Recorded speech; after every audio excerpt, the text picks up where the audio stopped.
Eğer İslami yaşayarak, Kur'an-ı Azimüşşan'a uyarak, ahiretten köşkler kazanmadıysan, elbiseler, yemekler, içmekler kazanıp gitmediysen, orada durumun iyi değilsin. Yemek var ama cehennemde bir tane ağaç, zekkumdur ismi. Zekkum ağacının meyvesi ziyade günahkarların yiyeceğidir. Eridilmiş tunç gibi, bakır gibi, yendiği vakit insanların karınlarında kazan gibi, tencere gibi kaynayacak. Allah, çok acayip şey.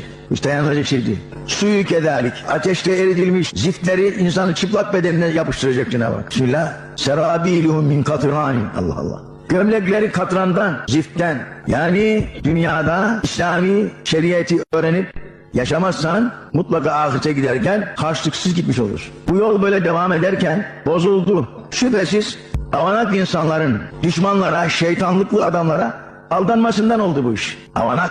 Çünkü şeytanın şeytanlığını sen anlamazsın. O ne kurmuştu sen onu bilemezsin. Ama şimdi çıktı meydana ne kurduğu.